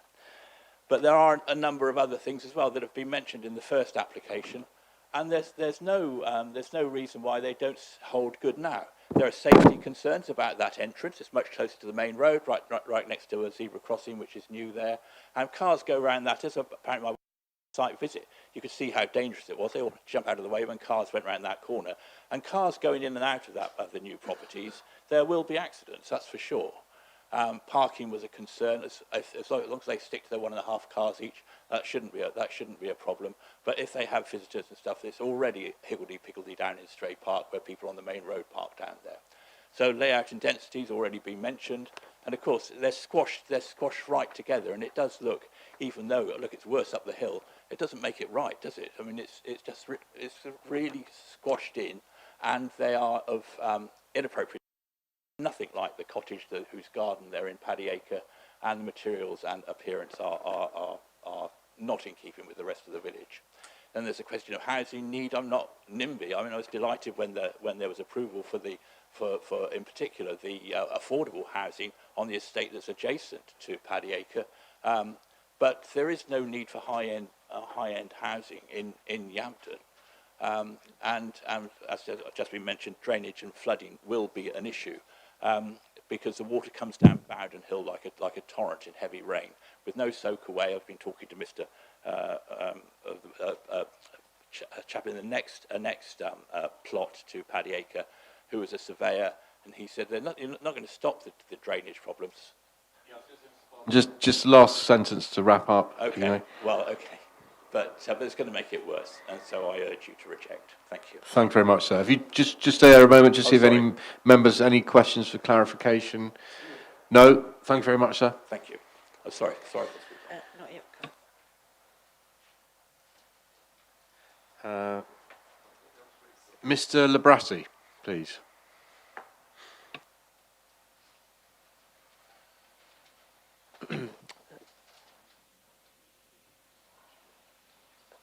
Thank you, Chair. Good afternoon. My name is Simon Labras, representing Labras Partnership. I'm here along with my practice partner, Nicholas Labras, and we are the agents on behalf of this scheme. Further to the officer report, I would just like to provide a brief statement to address our own agent and client narrative of the development.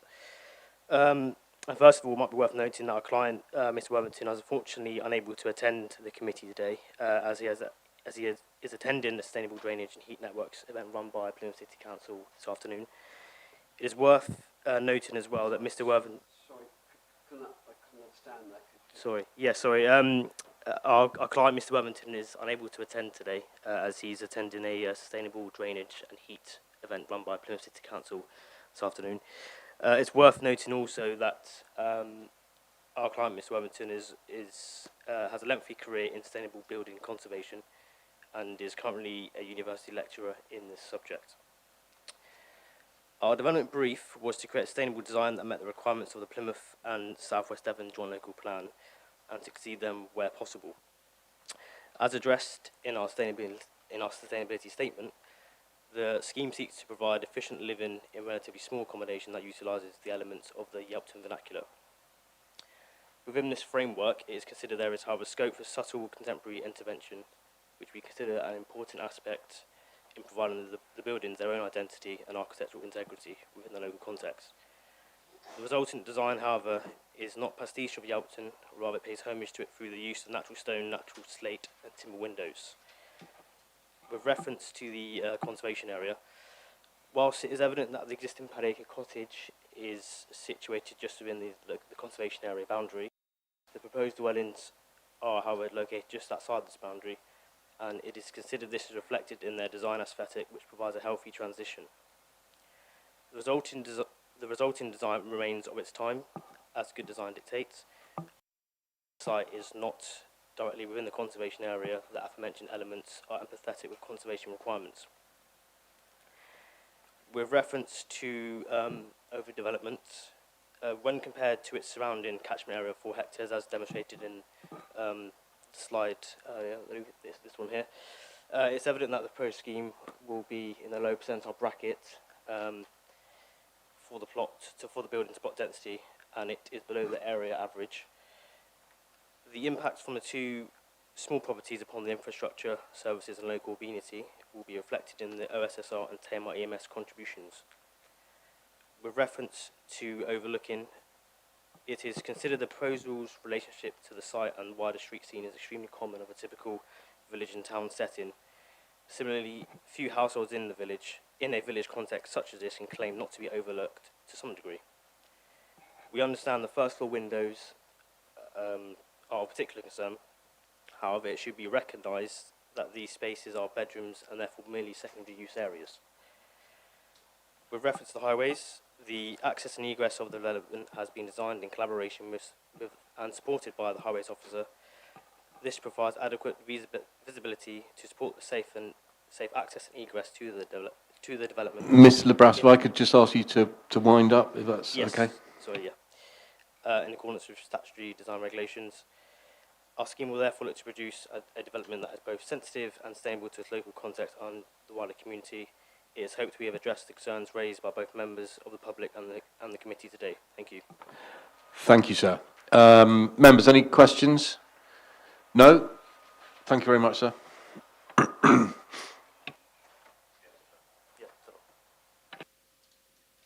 Great. Local ward member, Councillor Baldry.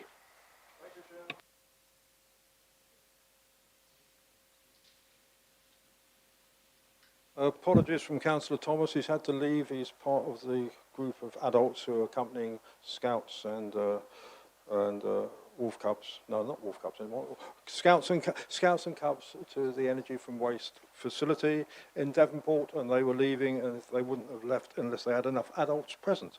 Right, I'm asking you to refuse this, Chairman. Most of my remarks will be concerned about the ecology and the environment and the habitat and that sort of thing, but I do stress what Mr. Barton has said, that these the difference between 25 metres and 21 metres away, and the fact of the position on a slope of these dwellings is that they will be above the dwellings in Stray Park, and there will be overlooking. Chairman, I think, and we have an emerging SPD, this is a classic case of garden grab. There is a decent garden there at the moment, and it's going to be filled up with these dwellings. Mention has been made of a mitigation plan for the woodland. The bit I don't like in it at my age is the talk of it being a long-term mitigation plan, which will not actually come into fruition until long after I have gone. You won't get the benefits. The officer said in the report it will be jointly done with the neighbouring owners of the woodland. I spoke to them after the meeting, and they were, to put it nicely, disinclined to join in any sort of a woodland replacement scheme. I am very concerned about the Copper Beach. Whatever conditions you put in there, I cannot see that Copper Beach surviving the construction. We've had it elsewhere. We put conditions in, and then, oh dear, what a mistake. The bulldozer has driven into it or whatever. That is a very fine tree, and it'd be a great pity to lose it. I'm also concerned about the requirement by highways to remove the hedge, which you see down as the way into the entrance. That is full of wildlife. It would be a great pity to see it removed and taken away, and it is, I think, a disaster for the ecology of this particular part of Yampton.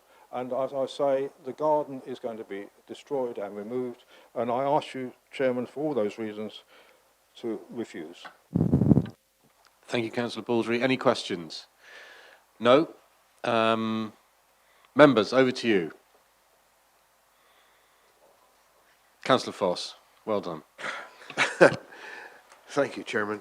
Yeah, site visit was well worthwhile. Luckily the weather was better at that particular time. There's a lot of biodiversity worries on this site. I don't know if anybody picked up on it, the number of snowdrops and violets in the whole of the grassed area. I don't know if there's any mitigation for that.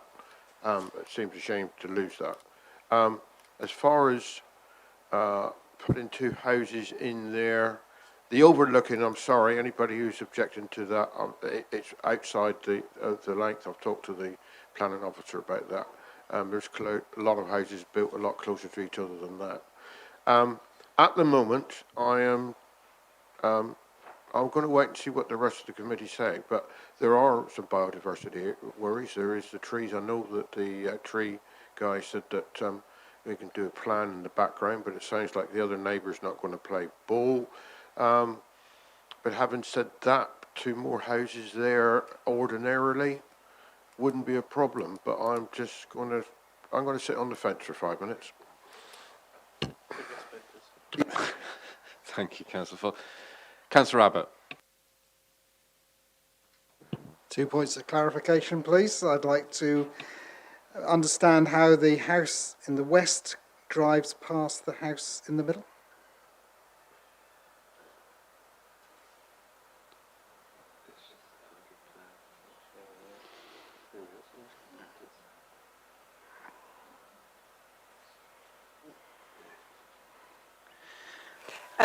So yeah, there would be a shed area at the front. Okay. And then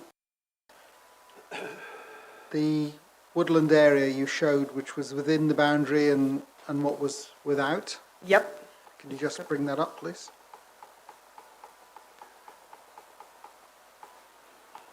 There you go.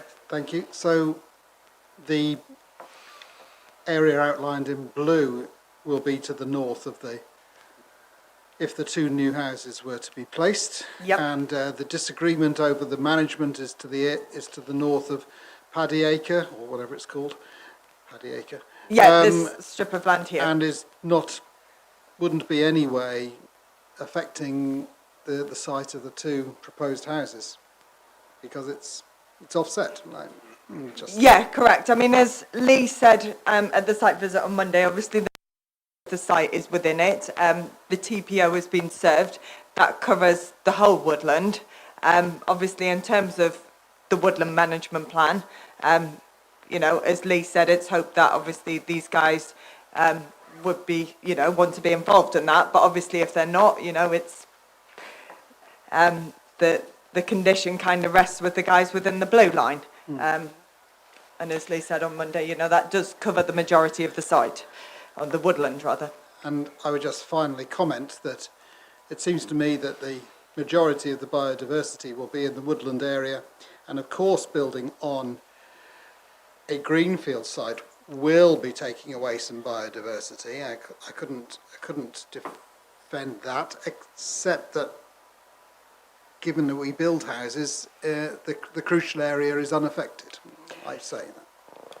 And I would just point out that an ecology survey has been provided, and within that, it's not considered overall that there would be a net loss. And I think the main impact that was highlighted within the report was kind of from the removal of the small section of hedge, but obviously that is replacement hedgerow planted within the site that will compensate, and obviously through the woodland management plan as well, which the ecology report obviously doesn't cover, there would be some compensation there. Councillor Hodgson. Thank you, Chairman. Unfortunately, I couldn't find the site visit on Monday, so I haven't had the benefit of seeing it in the live, which I would really like to do given the comments about ecology. And if I just may, I wanted to just understand something before I make a comment, but the corner that's on the southeast of the site, so where, bring your cursor where that sort of like looks like a load of shrubs or trees, also is that all going to be lost? I know there's a sort of a chunk against where the opening up of the gateway is, but Would be helpful. There we go. well, actually, the slide just before the one you just had would help. This That's one. it. Yeah. Yep. So this edging here, that's there in situ at the moment, isn't it? This kind of the brighter Yes, green, correct. that Yep. line, and then you're taking away where your cursor is. That's going. They're losing Yeah, 5 so meters there. Is that I correct? appreciate there's a lot of red lines on here, but you can just see the outline of the existing gates, and it would be this section here of hedgerow that would be removed. That's the bit that's being removed. But when we looked at the suggested drawings of what the new development would look like, it looked like this whole hedge bank had been cut right down. It almost looked like a privet hedge or a laurel hedge. It didn't look like a terms native of this, woodland hedge. The boundary hedge, there's not any proposals for any changes to that. Okay, but can we condition, given that there's concern about the loss of biodiversity, can we condition that hedge, instead of the fencing that's proposed for screening, and bearing in mind what the guy on the other side of the road said, maybe we could require that to be allowed to grow up higher and also to be added to be made thicker, because that would actually really help compensate for a lot of the biodiversity potential sort of impact on this. But just a comment also on the guy who was on the other side of the road. I mean, any bus going past would have a bird's eye view.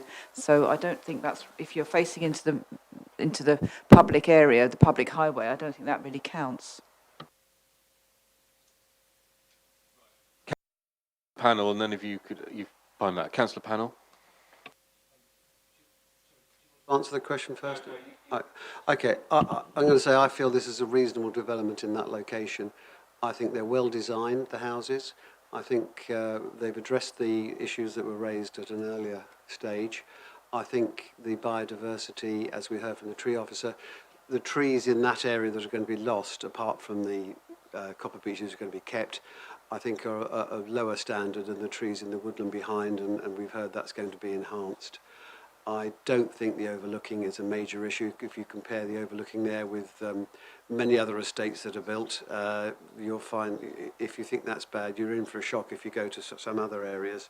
And I'm delighted that it's a 2 and a 3 bedroom house, because those houses are particularly needed by young families. So I would propose I would put forward approval. Thank you. Ms Hall, you just going to answer, or Mr Weimer, Councillor Hodgson's question? I think it would be reasonable to impose a condition that the existing hedge is retained at its existing height, so it doesn't come down. I think if that was what members wanted, I think before we issued any decision notice, we'd need to go out there and make sure we knew what the height was. So the condition said retained at a minimum height of, because I don't want to say existing height, because 2 years' time, will anyone know what the existing height was or as of today? So I think we could put it, yes, it's retained at a minimum height of well, I don't think, yeah. That's probably me. That wall is the height of the floor height for the houses, or is it above? The land is elevated, so it will be in behind that. Thank you. Okay, so that what we see as the hedge is actually from the ground to. Yeah, I've got a. So it's not very high at the moment, but it could Yeah, be allowed to come up, couldn't it?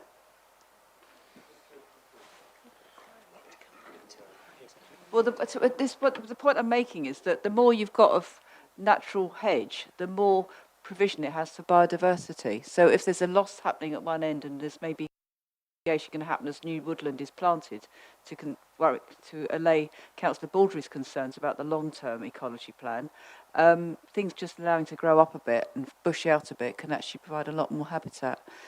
But other than that, I actually am quite happy with this application and I would support it. As I say, I think we could impose a condition retaining the hedge pretty much as it is. I don't think there's sufficient justification to say you must grow it a further metre or up to 2 metres at the moment. But I'm happy to impose it that it's retained as it is at the moment. Because overall, I think from what Ms Hall says, I don't think there is a net loss in biodiversity in that subject to this application. Councillor Long. Thank you, Chairman. I do have a problem with the sort of cramped nature of the entrance to the site coming in, particularly related to the beech tree, because when you look at the fact that it is serving, it is serving both properties. The beech tree is there.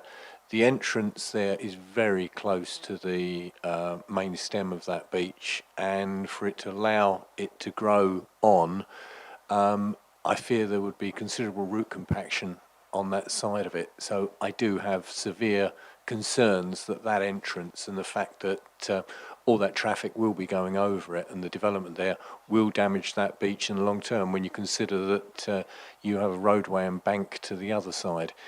I also I'm pleased that it's a 2 and 3 bed house, it's great, but I do still feel that it's an overdevelopment of the site.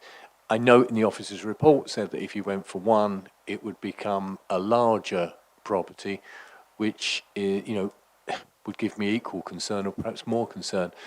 But there is a lot of tree loss there, and I'd like some clarification because on the site visit, there was an oak tree at the back of what is classed as the piggery, which was leaning towards the properties, and the tree officer confirmed to me, oh no, that's staying, but just with a little bit of lateral reduction. Looking at that plan, it goes. And that sort of opens that area at the back. I do have a problem with this point of view of the cramped nature of it and the entrance.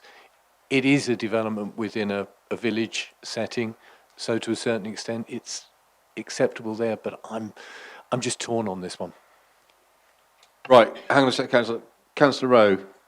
Yes, thank you, Chairman. Did Councillor Hodgson second it? She didn't. She said she'd support it, right. although she didn't quite. I will second it then. You will second it. Before you go, Councillor Hodgson, I've got a proposal for approval which has been seconded as per the offer recommendation in the report. So I'll take a vote on that. Can I have a show of hands of all those in favour of approval, please show. 10. And those against?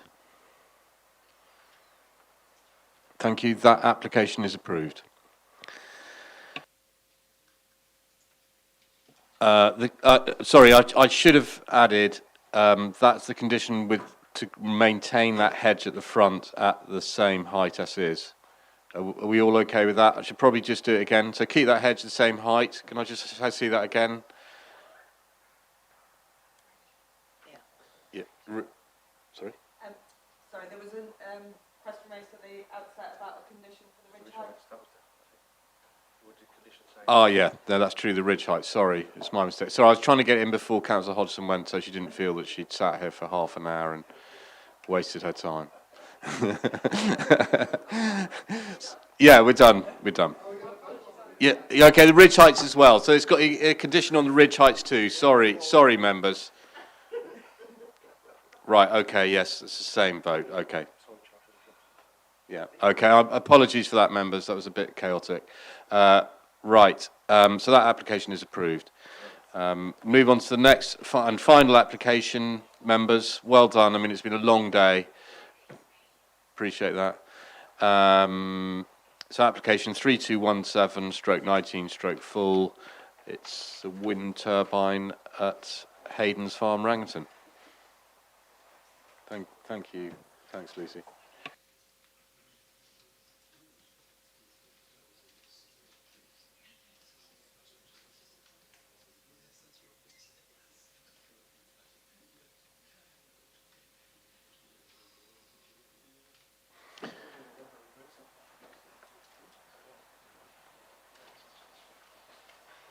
Mr. Williams, over to you. Okay, thank you, Chair. Just an update. Since the report's been published, there's been 3 letters of support which have been submitted, and those are online at the moment. So, yeah, they're just letters in support of the application. Okay, so the application is for a wind turbine to support Hayden's Farm, which is a equine business. And the applicants live there. They currently have a temporary home, and they've had permission for a workers' dwelling to replace that temporary home. It's just an aerial view of the area. The site's located here, and the wind turbine is to be located roughly where that dot is. It's a site location plan, again, just showing where the wind turbine is to be located. And this is an elevational drawing of the wind turbine. So it's a 13.7 metre stack, and it's 2 metres to the blade tip, so it's 15.7 in total. And this is a photo of the site. This one is looking northwest, and this one's looking north, and this one's looking southwest, and that's looking west. And that's just back towards the back of the site, and you can kind of see where the dwelling's being constructed at the moment, but all these photos have been taken roughly where the position of the wind turbine is, and the application is recommended for refusal. Thank you very much, Mr. Williams. Speakers, I don't think I've got any speakers on this. Local, if you could just very briefly, can I just say, normally you'd have to have asked in advance. That's the normal protocol. Did you?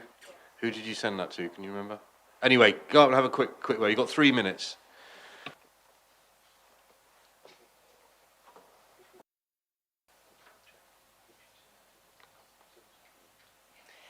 Good afternoon, ladies and gentlemen.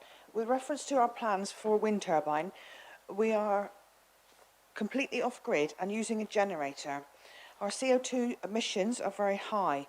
With the wind turbine being installed, we could reduce this CO2 emissions by 95 to 100%. We would use it for the water, heating, lighting, etc. Solar panels on their own cannot produce enough energy for our needs. A wind turbine would help to produce the extra energy for what we require. As South Hams Council is in a climate emergency and we are building a new home, is a great opportunity not to be adding to the carbon emissions. So by adding the wind turbine, we will be helping with this. The location of the turbine can be raised by 5 metres on its triangular calculation, but we wanted to keep it in line with the trees so it would be less of a visual impact. I did send an email to case management team and received a reply stating that they just wanted a preliminary ecological appraisal. That was all they required. Our wildlife survey was undertaken by Pete Nuttall of the Green Lane Ecology, who was on your recommended list. Pete Nuttall points out that the proposed wind turbine is to be located within an exposed pony paddock of improved neutral grassland, which has very limited ecological value and is considered low-quality habitat for foraging bats. When taken into account this exposed location, low-quality habitat and the closest hedgerow boundary features being 30 to 40 metres away and no known bat roosts within 1 kilometre, it is likely to be safe distance away from any habitat features for bats due to lack of good foraging habitat. By following the recommendation in Pete's report, it is reasonable to conclude that no wildlife laws would be contravened and the proposed development and any adverse impact upon local wildlife will be very small. We have already planted new native hedgerows and put up bird boxes within the boundaries to encourage wildlife, and will continue to work with Pete to achieve this. We've had positive results from our neighbours and even Dartmoor National Park saying we have no objection. Thank you very much.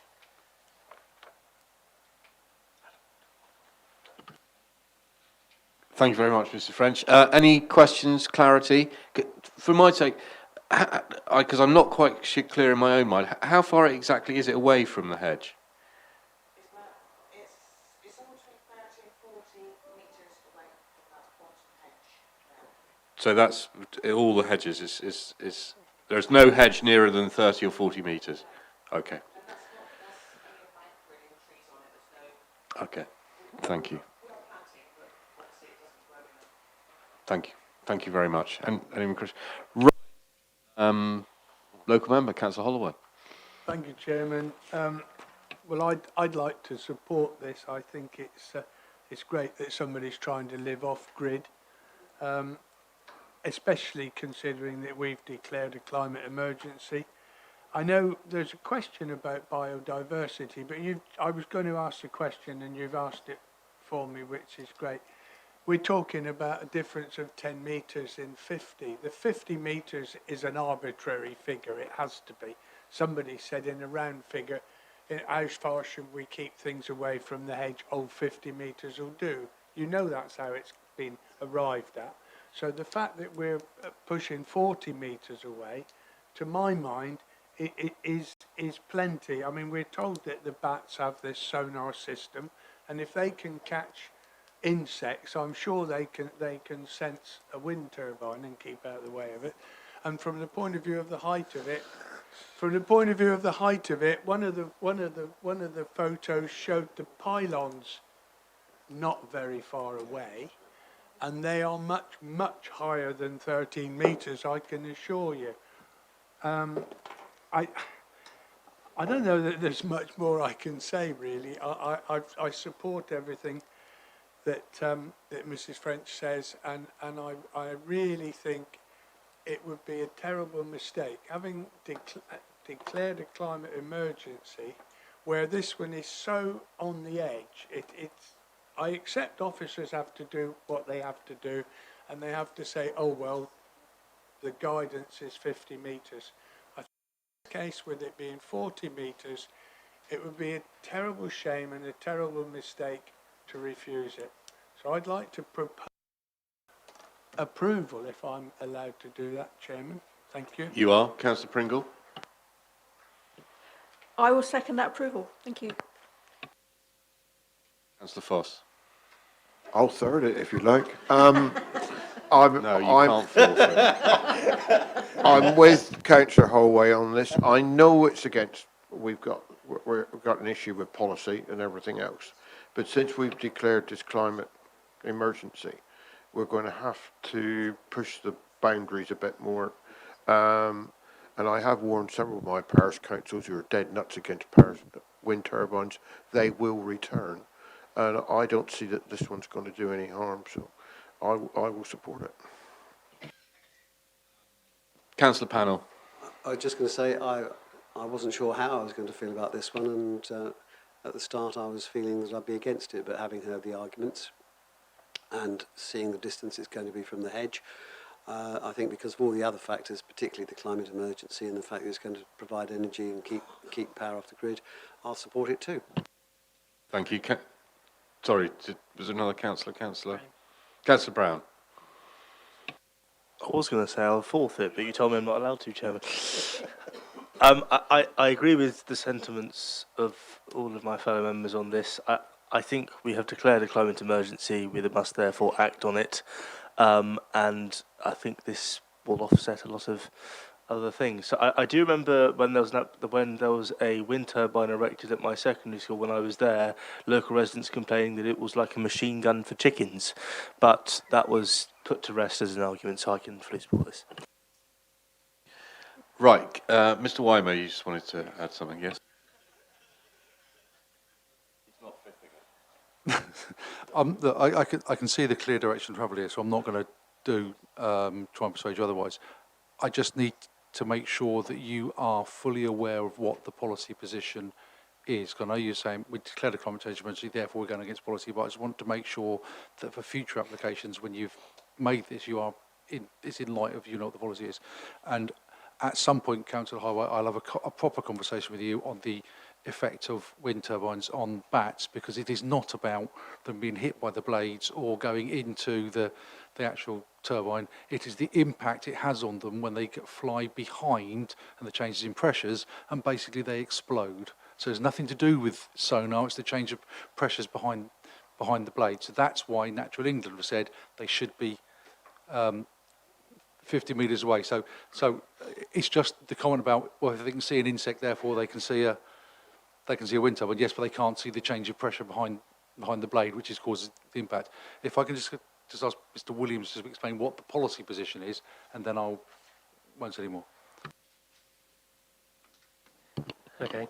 Yeah, so might seem a bit perverse because I was only here last month telling you that a gas turbine was inappropriate, but in terms of the wind turbine, the National Planning Policy Framework is extremely clear in how we're supposed to deal with wind turbines, and the paragraph 45 is quite clear, and it states that any development involving one or more wind turbines has to be allocated for, and the reason why our policies and our local plans say the same thing is because the local plan policies has to adhere to the National Planning Policy Framework to pass examinations. So that's why we're in a situation with this application that we are.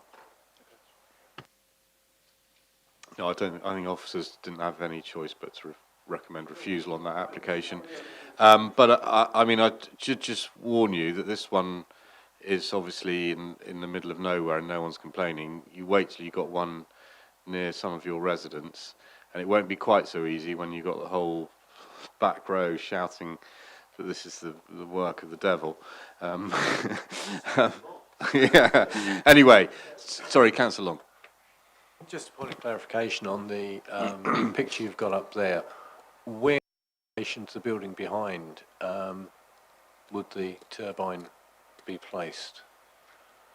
The photo is standing roughly where the turbine is, so looking out towards those buildings. Question then, could it in fact be moved further away from the hedgerows?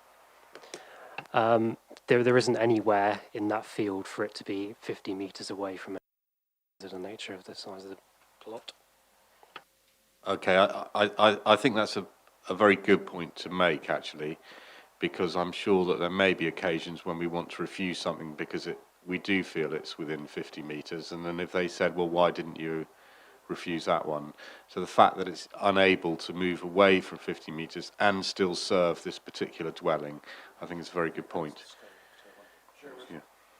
I think we want to emphasise the fact that they are off-grid, and the very fact that this, to me at the moment, is a one-off in this particular, and as we all know, there is no, when it comes to planning, each one's judged on its own merits. This particular occasion is fine. There are going to be occasions where it won't be fine, as simple as that. Right, members, so I've got a proposal for approval, which has been seconded. That is against officer recommendation. Can I have a show of hands for all those in favour of this application? Please show. That is unanimous. Thank you very much. That application is approved. Thank you, members. That's it. Well done. Well done. Yeah, I'm going to formally close. Very the well meeting chaired now. as well, I might add. Well